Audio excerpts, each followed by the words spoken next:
Alors,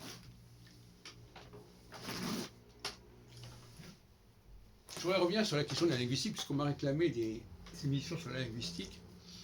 Tout à l'heure, j'ai regardé un film de Woody Allen, Match Point, et à un moment donné, je crois que c'est la femme qui dit We have all the time. C'est une expression qu'on pourrait traduire en français par Nous avons tout le temps. Mais en même temps, en disant ça, on s'est dit mais le nom d'un chien, est-ce que ce n'est pas un calque du français en anglais? Parce que cette façon de parler à la française est tout à fait typique, j'en ai déjà signalé. D'ailleurs, j'ai fait un café McDo là-dessus. N'est-ce pas, on emploie le tout à tout instant, à tout à l'heure, par exemple, à tout de suite, tout le temps.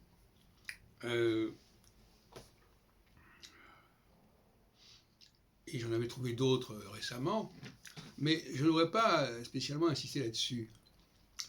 Je voudrais insister sur l'espèce de double bizarrerie des rapports au français.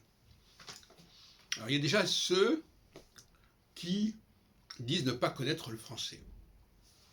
Mais sous-entendu, ne pas parler la langue française selon sa grammaire, selon sa construction, etc. Mais c'est une façon un petit peu de mauvaise foi de parler, parce qu'ils ne connaissent peut-être pas cette grammaire, mais ils sont quand même censés savoir quels sont les mots qu'ils utilisent en anglais qui viennent du français. Alors quand quelqu'un dit « je ne parle pas un mot de français », c'est une plaisanterie, une vaste plaisanterie. Bien sûr qu'ils parlent des mots de français, ils connaissent des tas de mots français, beaucoup plus qu'ils ne le croient. Et je crois que de ce côté-là, si on allait regarder les programmes de formation au français, mais aussi à l'anglais, eh bien je pense qu'il y a une désinformation à ce sujet. Depuis des générations. Ça vérifié. Mais à mon avis, on raconte n'importe quoi là-dessus, et notamment, on va parler du latin, l'influence latine, alors on va dire, ah non, c'est pas du français, c'est l'influence latine. Ce qui est une plaisanterie aussi. Parce que si le latin a influé sur le français, c'est bien la latinisation de l'anglais, elle est bien passée par le français, et qui n'est pas une langue latine comme les autres d'ailleurs, entre parenthèses. J'ai déjà parlé, elle n'a pas certaines caractéristiques des langues latines comme l'italien et comme l'espagnol, notamment dans les marqueurs de genre, on n'utilise pas le O et le A, on n'a pas des finales vocaliques comme les langues latines. On a une autre façon de travailler qui est plutôt germanique d'ailleurs. Parce qu'il y a une dimension germanique de la langue française. Ce qui est d'ailleurs assez normal, puisque, comme on dit, le mot français d'ailleurs vient des Francs, qui sont un peuplage germanique.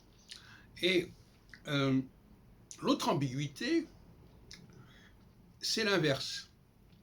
C'est des gens qui croient parler français et qui ne parlent pas vraiment le français. Qui croient connaître le français mais qui ne le connaissent pas vraiment.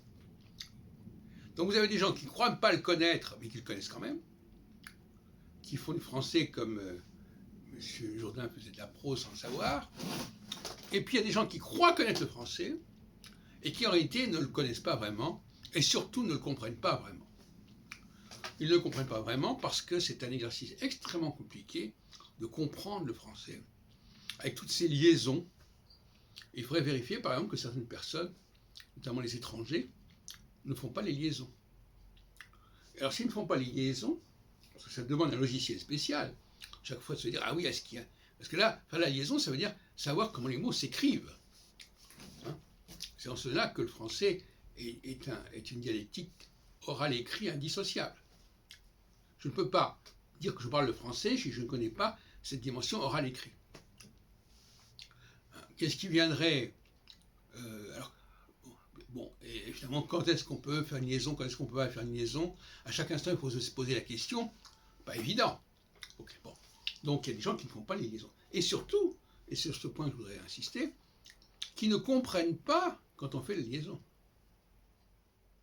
Je suis sûr que dans bien des cas, quand je fais la liaison, quelqu'un qui ne serait pas pleinement maître de la langue française ne saurait pas identifier le mot.